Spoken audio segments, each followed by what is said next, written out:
All right, welcome to Victory, the podcast, special edition Rams Victory, sponsored by Bud Light. We've got free safety Nick Scott. What's going on, man? How you doing? And I'm good. I'm doing well. We just had a little monsoon out here, but, not too many leaks or anything. I learned Cali wasn't waterproof.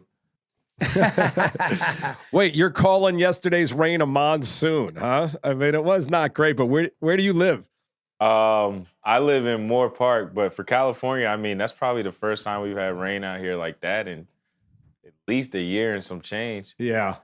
That's what happens in LA when it rains. People lose their minds. I went to school in New Orleans. Yeah. Look, I'm from the East Coast. School in New Orleans. I'm from the East Coast in Boston specifically, and people out here, when it rains, they cannot drive.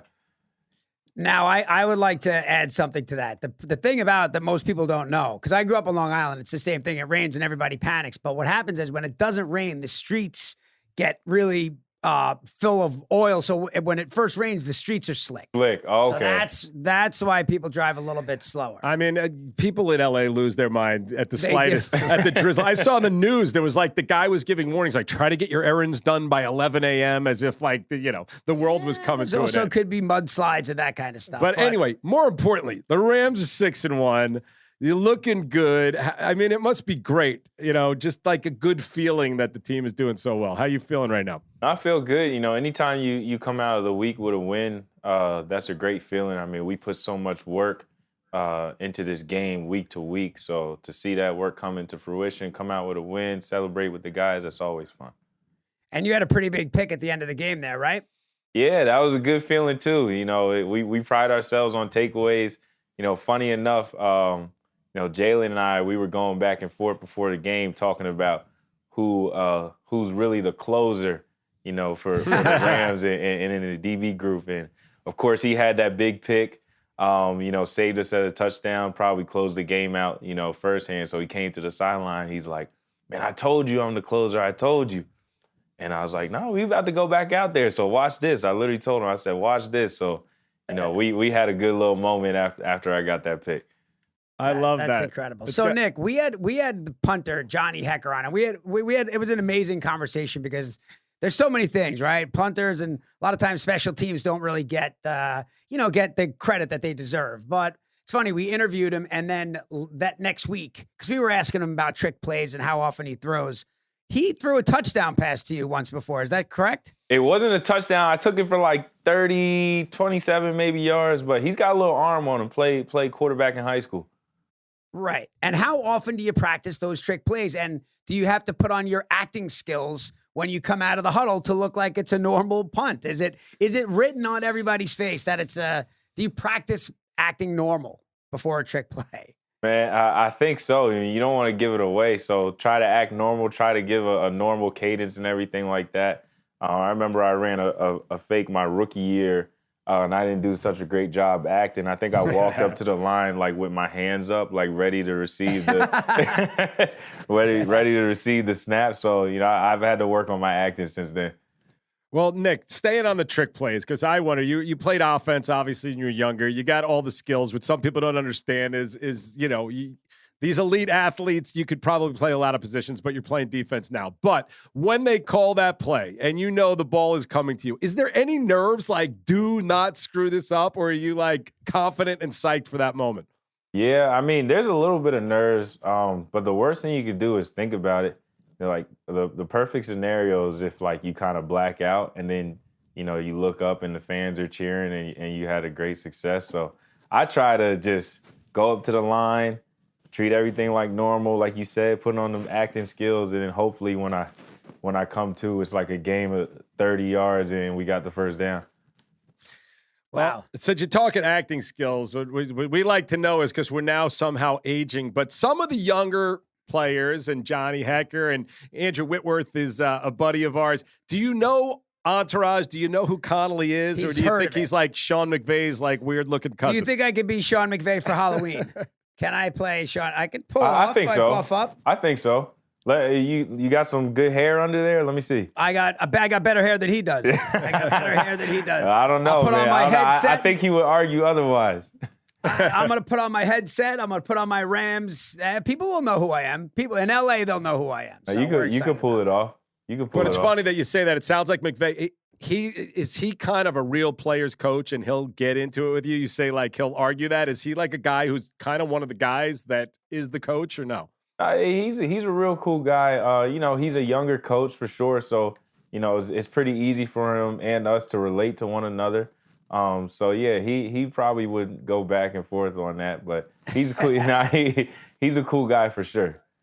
And tell us about your time at Penn State. I mean, what a great football program. Yeah. How was that for you? How was your experience? Oh, it was a time of my life. You go to a place like that to play big time football. The social life is great. Great fans on and off campus. So I had a good time. Did you have a good time? Doug, we always like to ask this question. Everybody comes in and, we're focused. Do you get to go out and have a good time with the fellas once in a while, or is it strictly in the off season and that's just it? For myself, strictly in the off season for the most part, but we still go out, have like DB nights and things like that. But if I'm going hard or anything like that, it's probably, I'm saving it till the end. Right. Well, it's too bad. We Andrew Whitworth invited Kevin Dillon to the game the other day, and apparently Dillon went a little hard in the luxury suites and somehow ended up at Andrew's house later that night, drinking all his wine out of his fridge. So I said to Andrew, how did that end up? And he said, well, he's at my house. So right now it's 10:30 at night. So that's hey, if you're up in the luxury suites, that's what that's for. You got to have a good time. That's true. That's true. So outside of football, obviously things are going well. We hope the Rams are going to get back to the Super Bowl and really make us proud here in LA, which has been a while. But since we're TV guys, what stuff are you watching on the road? Are you like a guy who's downloading stuff on the iPads? Are you watching a lot of TV shows? I just finished Squid Games. Oh. Everybody. I know. Look, and I was fighting it so long because I didn't want to be basic. Like, I hate watching shows that everybody is watching. But I was sitting in the hotel, I think it was Seattle, and we had like a little bit of time before we had to get on the bus. And I just turned it on, watched the first episode, and I'm not going to lie, I was kind of hooked. So, I'm afraid. I'm going to get hooked too. You haven't watched it yet? No. It's a good watch. It's not your little typical like little horror or suspense show. They kind of got some good twists in there. Some unexpected things pop up, so it's worth it. And it'll make you examine yourself, too, and your wants and desires. So, really? Yeah. So it's actually helping you a little bit. Is it going to help us get a Super Bowl ring or not? Man, hopefully. I watch whatever shows I got to watch if we get to the Super Bowl off it. I think Entourage is the one you should definitely be watching. We had a couple of Super Bowl winners on that. I'm embarrassed to say that I haven't seen it. I'm going to have to check it out, though. No, there's no reason to be embarrassed. Lucky you're young and somehow we got old. But we had a bunch of Super Bowl winners on that, from Tom Brady and Russell Wilson and a bunch of other guys. David Deal. That's so awesome. Definitely check it out when you can. And anything else? Like, is that it? Squid Games, or you got anything else? Squid Games is the answer. It's crazy. Man, I know I'm going to get some crap for saying this, but my wife right now is into it. So, naturally I fall into watching Downton Abbey. Oh, it's great. It's Have a you great heard show. of it? Good show. You heard that show? Yeah, of course. Nah, yeah. And if you're watching, it's pretty good. So I'm enjoying that. It's more just about the quality time with my wife, though. Well, you just got married, right? Yeah, just got married in June. Congratulations. Thank you. Congratulations. And if you're Appreciate liking sophisticated TV, let me suggest watch, which I just got Connolly into. Watch Succession on HBO. It's unbelievable. Succession, really right, good show. It's pretty hardcore, yeah. And it's some elements of what Downton Abbey is, which is that kind of upper class and lower class and the contrast between them. It's really a great show. Okay, awesome. I got a stupid question that I have to ask everybody in the backfield. Is there a receiver or somebody that you line up against, or you're going up against during the week? I mean, obviously there's the usual suspects, but is there a guy that you're like, all right, I gotta, you gotta put a little extra pep in your step when you're lining up against them? Yeah, for sure.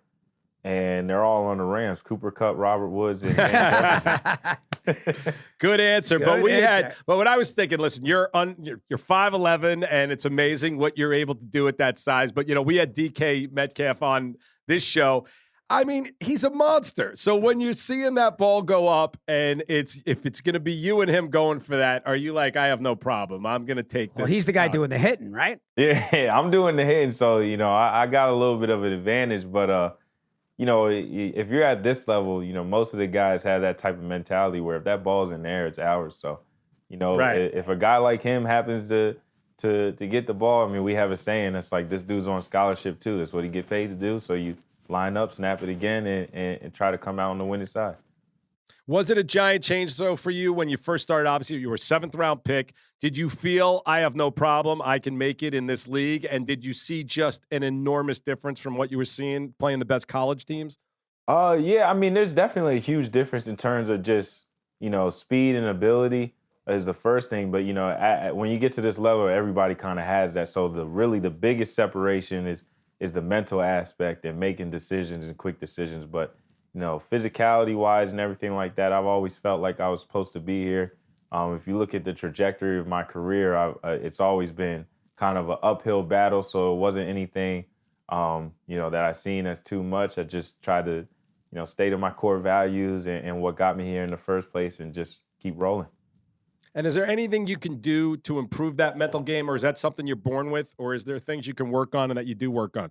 Just film study, talking to coaches and using your resources. Those guys know a lot of football, study a lot of football. They're here in the office just looking at film all day and everything, so they can pick up little things. So talking with them and also, honing in on the opportunity you have to just connect with your veterans because they've been around a lot of football. So just picking their brain and anything like that.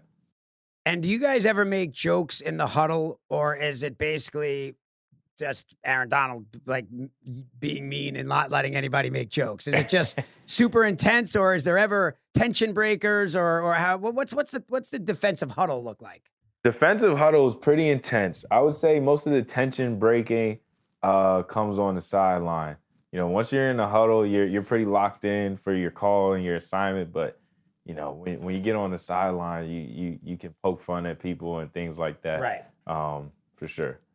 And do you practice potential touchdown celebrations? When there's a group celebration that feels choreographed by a whole team, Yeah. is that most guys just winging it, or is there a time maybe you're waiting for the bus? Because you clearly don't want to practice your celebrations in front of McVay would be my guess. Yeah, during practice or something. Just teams in general, yeah. When do teams in general practice these group celebrations that are so well orchestrated? So the DBs, because that's what I can speak on, we practice some group celebrations from time to time or breakdowns or things like that. Just so we have a plan and we don't just go out there and look all befuddled and everything like that. I like to think that I have like some celebrations ahead of time, but like those 2 picks I had, like I said earlier, I just blacked out and get to the sideline. I'm like, man, I didn't even want to do the celebration I wanted to do. You just kind of go with whatever emotion you're feeling at the time. I just have this picture in my head of somebody pitching a celebration, like, all right, guys, I got it. We're going to do blah, blah, blah. And people going like, what? That's stupid. Or yes, that's it. I'm going to do this. I mean, some of them are so good. And it's nice that the NFL has loosened up a little bit. Oh, yeah, no. Right? So where you could have some fun. Yeah, no, it's a lot of fun, as long as usually they're a little bit more tolerant with the group celebrations. You can get away with a lot more if it's choreographed and things like that. But I'm open to having people, sending us ideas or choreograph little Conley will, celebrations by the and way. dances. I got ideas. They find me on Instagram, DM me some ideas, and I'll try try All right, them out. I gotta ask you this last question. Doug, did you see this? Did you see this guy that I guess Mike Evans caught the touchdown pass, Brady's 600 touchdown pass, and he handed it to a fan? And the ball's worth $500,000, and then they went back and took him and gave him a jersey that was worth like $1,000. And I think that he got 1 Bitcoin out of him too for giving the football back, which is I think right now it's 60,000, 60. Well, now we're talking a Bitcoin and a jersey, but I mean a $500,000. Shoot, if I had that ball, I wouldn't give it away for a jersey. I'd be like, you got to show me something. Yeah, show me the money. Yeah, well, I would say, listen, I'm going to give him the ball back, but I need to weigh out some options. I need to make a couple calls before I go give him his ball back. But he'll get it back. It's just a matter of when. Well, it's funny. My friend Breezy on All-American, she went to your game the other day, and she caught a ball. She went home with a ball the other day after a touchdown. Possible? Really? From a touchdown? Somebody handed it to her. No, someone threw it up into the stands, and she caught it. She's very excited that she caught it. So, I'd be excited. yeah. Well, I got to tell you, we've spoken to 6 of your teammates now. the team, every one of you, whether I don't know if it's all an act, you all seem really smart, thoughtful, and focused. Locked in. And I think Appreciate it's it. awesome. And we're hoping for good things since, I'm a Giant fan. Connolly's a Dolphins fan. Those Don't seasons ask. are over. So we are That's hoping tough, for the man. Rams to really deliver and the best of luck the rest of the way, And Nick, if I have any good celebration ideas, I'm a pretty creative guy. I'm gonna hit you in the DM, and who knows? Then it might look like I said. I can't promise you I won't black out. I have It might just come to you at the last second. Yeah, It might yeah. just come- Basically, what Nick was just saying is if he doesn't respond to your DM when you slide into there, maybe I that's don't it. respond to other dudes sliding into my DMs, but it will be for business purposes because I got some good celebration. I respect it. I respect it. Maybe Squid Game related. Ooh, I'll maybe do we that. could I do a actually got some Squid Game suits coming on the way for Halloween. So, I love it. By the way, how many Squid Game Halloween costumes are we gonna be yeah, I looking know. at? I'm gonna be basic this year. I'm gonna be part of that group for sure. It's just easy. It's just easier. I'm gonna be McVeigh. How easy is that? Well, we don't Like I know. said- Spike my hair up, put a headset on. Nick was that not easy. sold Look, on man, you there's being a lot McVay. that goes into that hair. It's not that easy. Oh, he a I lot would of products. assume. He clearly uses a lot of products. Is he doing that for practice too? Is he that focused or what? Man, I don't know what to tell you. The guy looks good day in and day out. So whatever he's doing is working for him. All right, awesome. Well, it seems like it's working for everybody. Best of luck. We want a ring this year in LA, and we're hoping for it. Andrew Whitworth again, we love, and he had to deal with Kevin Dillon for a tough night the other night. So You should ask him about that. Yeah. You gotta ask him about how it went after the game. I'll ask him for sure. But Nick, thank you so much, man. We really appreciate it. This was But thank amazing. you guys, man. It was a pleasure. It's nice to meet you guys. Good luck Nice with to everything. meet you. Good luck. Take care. absolutely, and that wraps up Victory the Podcast Rams edition, sponsored by Bud Light. There you go, Doug. Yeah, you I like love that? it. I'm doing all right. Thanks for tuning in. Take care, Nick. See you guys. All right, guys. Take care.